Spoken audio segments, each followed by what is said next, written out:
दखल India live 3 में आपका स्वागत है। आप देख रहे हैं देश का सर्वश्रेष्ठ चैनल दखल इंडिया लाइव 3। आपको एक बात बता देना चाहते हैं हम आज की पॉल्यूशन हमारे देश की एक महामारी जैसी बीमारी बनती जा रही है।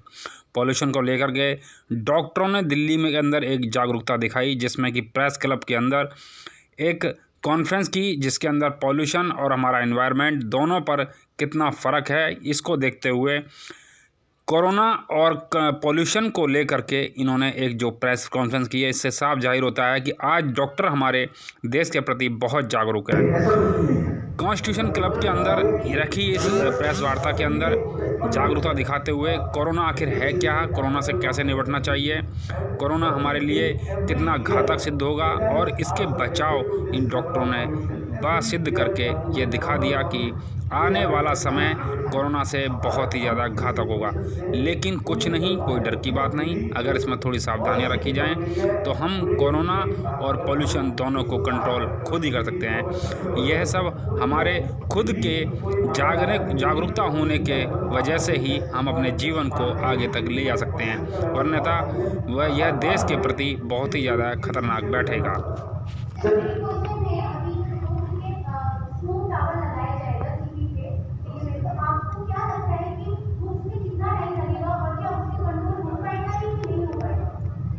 इस वक्त वो सिर्फ एक स्मोक टावर से अगर आप एक्सपेक्ट करते हैं कि पूरी दिल्ली का पोल्यूशन चला जाएगा तो ये काफी हम इसको ज्यादा ओवर इन्फ्लेट कर रहे हैं सिचुएशन को। बट एक स्मोक टावर नहीं, मल्टीपल स्मोक टावर जिसका सोल्यूशन हो सकते हैं।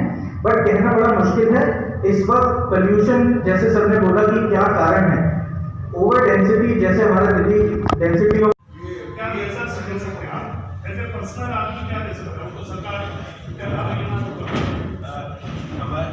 हमारे बीच में डॉक्टर अरविंद कुमार आ चुके हैं। He is a founder member of the lung foundation and is the chief of the lung surgery and thoracic surgery department in sir Gangaram hospital formerly at DM south.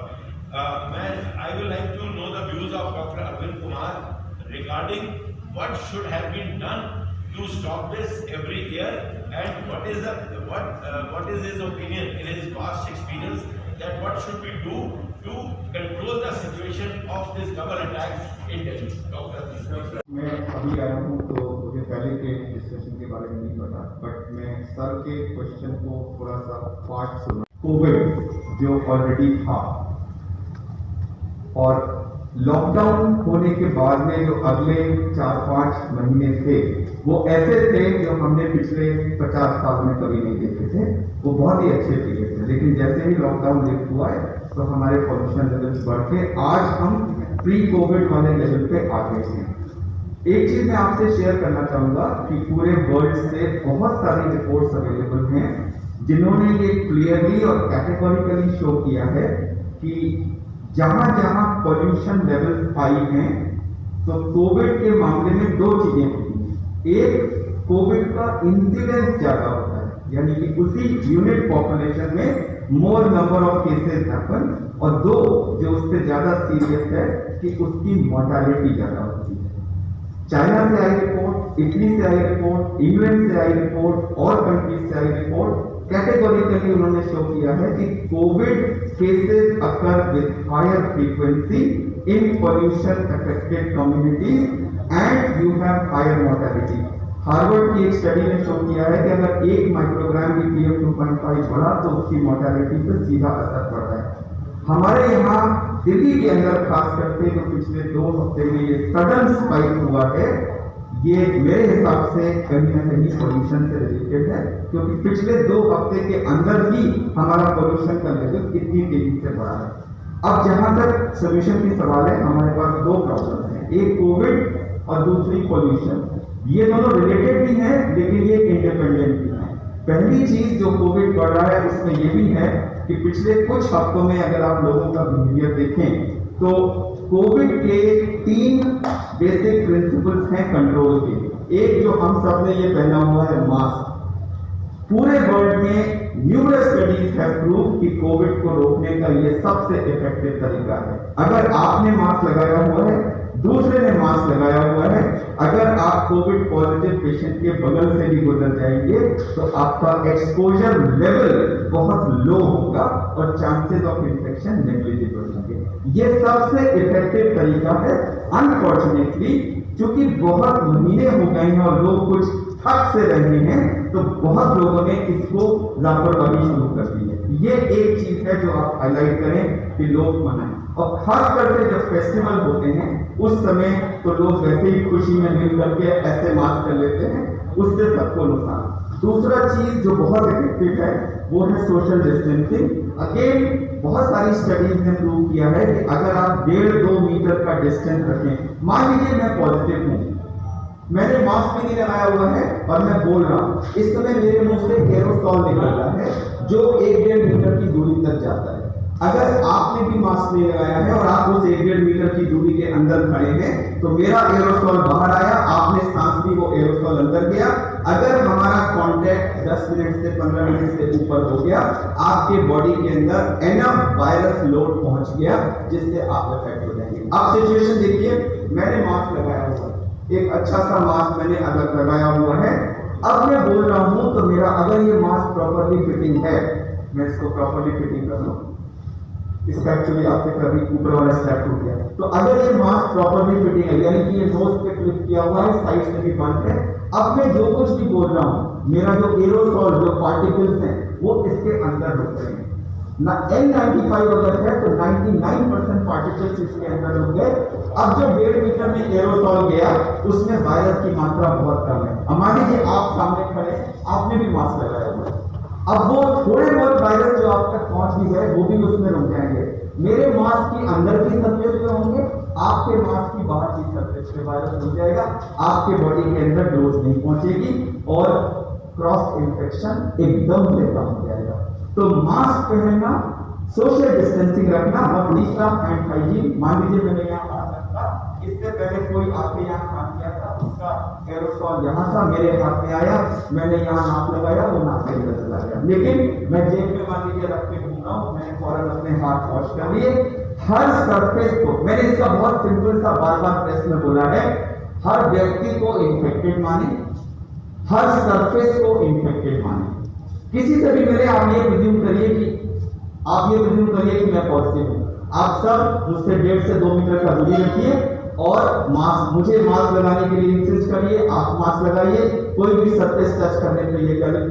जब तक वैक्सीन नहीं आती, जब तक कोई स्पेसिफिक दवा नहीं आती, तब तक पूरे वर्ल्ड में कोरोना को रोकने के यही 3 गोल्डन प्रिंसिपल्स थे और आगे भी रहेंगे। ये हमें आने वाले समय में भी प्रैक्टिस करने हैं और जहां जहां इसका वायलेशन हुआ है वहां वहां कोरोना केसेस बढ़े हैं। प्राइम एग्जांपल केरला है। केरला में शुरू में बहुत अच्छा कंट्रोल हुआ था, फिर बीच में कुछ प्रॉब्लम हुई थी, पिछले महीने वहां फेस्टिवल्स हुए, लोगों ने खूब ये सब वायलेट किए और सडनली वहां केसेस कम हो गए। हमारे यहाँ भी फेस्टिवल्स थे, आने वाले फेस्टिवल्स थे, साथ में पोल्यूशन भी आ गया। तो ये जो मिक्सिंग ऑफ पीपल है। तीसरी चीज जो देखी गई है कि अगर एक क्लोज स्पेस के अंदर बहुत सारे लोग हैं और वो आसपास बैठे हैं और काफी देर तक वो बैठे रहें, तो इसमें भी एक्सपोजर का चांस सबसे हाईएस्ट है। तो हम रिकमेंड करते हैं कि ज्यादा से ज्यादा खुले जगहों में रहें और एक कमरे के अंदर बंद ना बैठें। ये चीजें हैं। पोल्यूशन इसको और बढ़ा देता है। हमें पोल्यूशन को भी कम करना है ताकि वो कोविड ना बढ़े, लेकिन पोल्यूशन के साथ साथ जो ये 3 कोविड के बेसिक प्रिंसिपल्स हैं, इनको तो प्रैक्टिस करना ही करना है।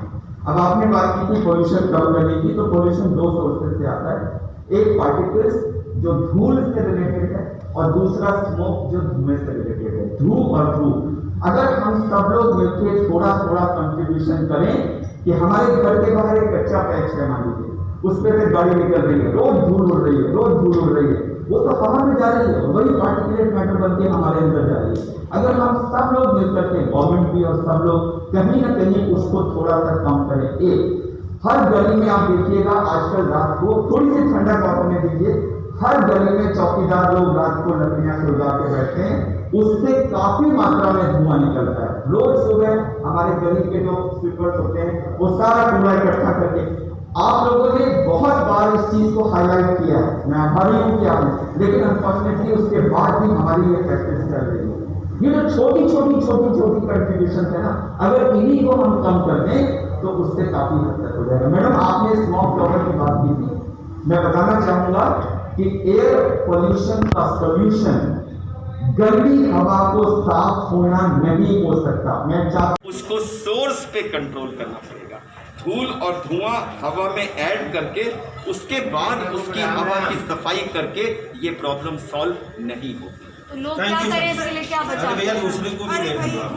लाखों करोड़ों की संख्या में आपको आफ्टर स्मॉग कवर क्या होती है? स्मॉग कवर में बेसिकली फिल्टर्स लगे होते हैं और नीचे बड़े बड़े फैन लगे होते हैं। वो फैन हवा को इधर की तरफ करते हैं तो ऊपर से हवा सक होती है, फिल्टर से पास होती है और नीचे से साफ हवा चली जाती है। It's like air purifier.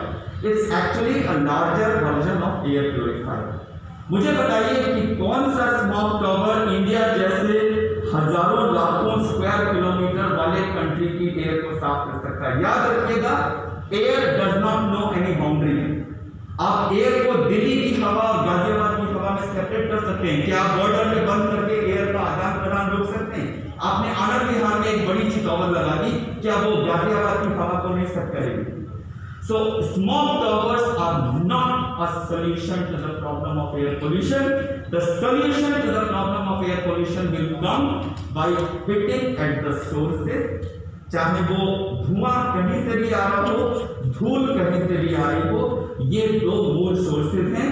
हमें इन दोनों सोर्सेज को कंट्रोल करना पड़ेगा। साथ में जो छोटे छोटे फायर और ये सब हैं, इनको अनफॉर्चुनेटली सब लोग ये सोचते हैं कि कोई बड़ा ओवरनाइट मैजिकल बुलेट मिल जाए, बटन दबाया और अगले दिन ले। लेकिन सॉल्यूशन मैजिकल बुलेट में नहीं है। सॉल्यूशन छोटे छोटे steps taken by 1300 million people, वहां सॉल्यूशन लाएगा। One thing, sir, why? लेकिन ये सब हम सबके मन में है और इसके आंसर भी हम सबको पता है, लेकिन फॉलो कोई नहीं करता। सबसे इम्पोर्टेंट चीज़ ये है कि हमें ये सारी चीज़ें फॉलो करनी चाहिए। तो बात करें पोल्यूशन की कि पोल्यूशन कैसे कम होगा, तो उसके लिए हमें फ्यूचरिस्टिक होना पड़ेगा। हम बोले कि नहीं आज पोल्यूशन ज़्यादा है, कल हम कम कर देंगे, पॉसिबल नहीं। फ्यूचरिस्टिक कैसे होना पड़ेगा? जब हम लोग धूम देखते हैं तो हल्ला करते हैं कि पोल्यूशन आ गया, पराली जल गई, हो गया। इवन इफ धूम नहीं है सर्दियों के बाद, आप पूरे ईयर का चार्ट लगा के देखिए, पोल्यूशन लेवल हैजार्डस ही है। तो उसके लिए हमें कुछ ना कुछ दूरगामी इलाज निकालने पड़ेंगे। हम ये बोले कि नहीं ऑडिबल गाड़ी चलाएंगे तो आगे लोग क्या करेंगे? सो ग्रीनर लेके जाना पड़ेगा, वो एक सोल्यूशन है। अब हम देख रहे हैं सब जगह गैस से चलने वाली गाड़ियाँ आ रही हैं, इलेक्ट्रिसिटी से चलने वाली गाड़ियाँ आ रही हैं।